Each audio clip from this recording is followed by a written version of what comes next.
Raider Nation, what's the deal, man? Once again, it's your guy Panama Fargo, and I'm back to y'all live with another episode of the Raider Rundown. Make sure y'all keep tapping on that like and subscribe button. Keep helping the channel grow. Much appreciated. Even hit on the little notification bell to get updated whenever the kid drops some of this dope-ass content. So without further ado, man, topic of conversation: who are the top remaining free agents left after week 1 of free agency, and who the Raiders should be targeting? Now, this is going to be a real quick list. I'm going to rattle off some quick names, primarily on the defense, because we got to fill some of those holes, man. So y'all let me know. Y'all let me know what y'all think about the list, and who did I miss? Who should I have put on? Who do y'all think the Raiders should be targeting? So without further ado, man, let's get into it. First name, Gardner Johnson. Led the league in interceptions. You know what I mean? Is very, very versatile, but add instant versatility to the secondary room. And somebody that I think can bring that dog mentality to the secondary room as well. So can play multiple spots. I would love to have him and have him command that secondary. And if Charles Woodson says he'd be a good Raider, that motherfucker would be a good Raider. So I would love to bring him in and bring that championship mentality as well to this defense. Second name, Bobby Wagner. Now look, I've already made a video detailing how the Raiders should go after Bobby Wagner. Check the video out to see what I said. Some of the quick things, man, though: instant leadership, you know, instant command of that defense, and at the same time, man, consistency.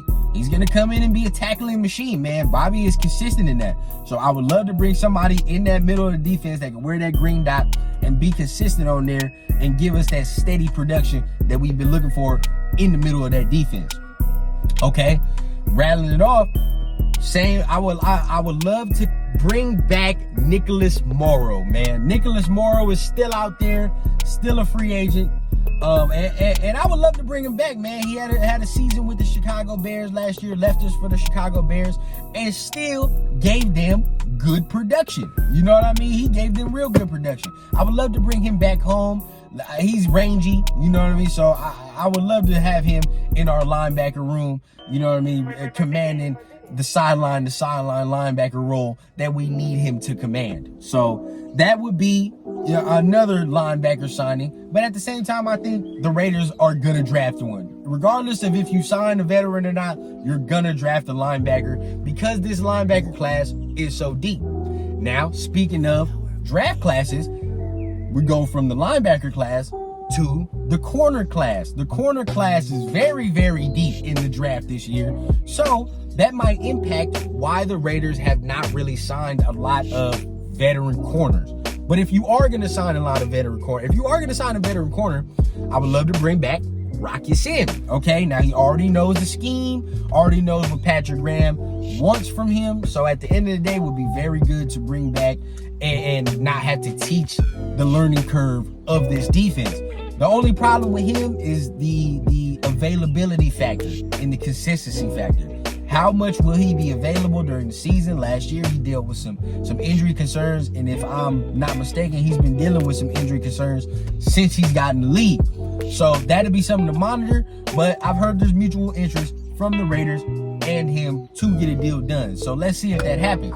If you don't go there, then there is a name of Sean Murphy-Bunting from the Tampa Bay Buccaneers. He's out there. Young option, you know what I mean? Young option. You can come in and teach, and you're hoping that he has a high ceiling, okay? You're hoping that you can sign him to a low risk, high reward type of contract, get him in here, and he starts outplaying what he did in his previous team. You know what I mean? That's what you're hoping. So you would grab him in those hopes. He's young, still has room to grow, still has room to mature. So that would be a young signing. But if you're looking to go veteran, Marcus Peters is out there. He is a Raider guy. I think we all know that from Oakland.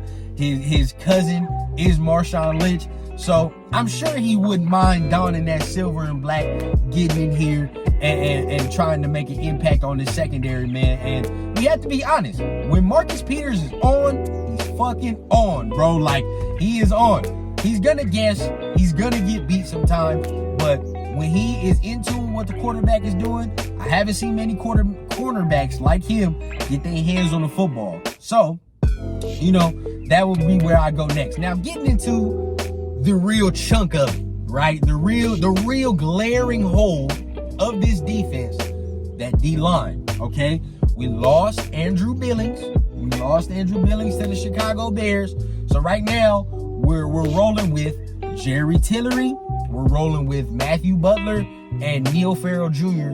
on that interior right now. Now, we all know what Jerry Tillery is. A pretty good pass rush specialist, but not very good against the run. As far as the two rookies we drafted last year coming into this year, we don't know what Matthew Butler and Neil Farrell Jr. will give us as far as production. We have no idea. So if you're looking to go somebody more proven, somebody that's been in the league already a little bit, we have two options as far as A'Shawn Robinson from the Los Angeles Rams and also Poona Ford from the Seattle Seahawks. You know, they're two options right there, but those two don't move the needle. Those is giving you kind of that run stopping ability. Nobody, if you're looking for a pass rush specialist, you're not going to get it from those two like that. So, you know, if you're looking for some veteran presence on that D-line, those would be the two names. But at the end of the day, man, you might as well roll with the rookies, see what you got. Last but not least, let's talk about the edges, man. We got to talk about pass rush and who can try to get to the quarterback. Like I've been saying all offseason, this defense needs to be predicated on people who can get to the quarterback and take the ball away. Same thing Josh McDaniels says, same thing Dave Ziegler says. So if that's the case, let's look at the edges, man. Bud Dupree is out there. All right, now he has interest in going back to the Steelers, but Bud Dupree would be a nice name to bring in on pass rush downs. Jadeveon Clowney is out there. Now, Jadeveon never had the sack totals that everybody was expecting him to have. Never really took off in that regard. But I will say, this man is a disruptor. He's just a disruptor, man. Like he gets in the backfield. Doesn't really get home as far as getting the quarterback on the ground, but he causes a lot of disruption in that backfield, man. And really what you're looking for is a guy to cause some of that to really, drive him into Max's arms, pretty much. You know what I mean? Like, we're looking for a guy who can cause disruption in the backfield because we know we got that monster 98 on that other side of the edge, and he's coming. So we need somebody that can also disrupt the quarterback from the other side of the field, make it a little harder for quarterbacks to just sit back there and pat the goddamn ball like they've been doing for years against the Raiders defense. So those are my names, man. Those are some of the quick names I wanted to rattle off. Y'all let me know, who did I miss? Who do y'all want to bring in? Didn't really focus on the offensive side of the ball because I'm gonna be real with y'all. We don't need much on the offense, and if they sign another motherfucking offensive player that's not a star player, I'm gonna be mad as fuck. Let's put it like that.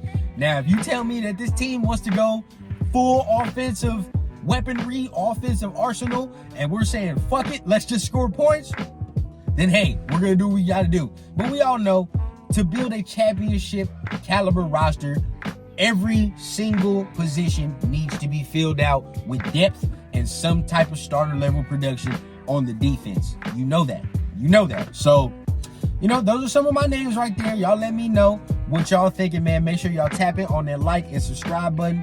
And remember, we always keep it authentic from the clouds to the ground on the Raider Rundown.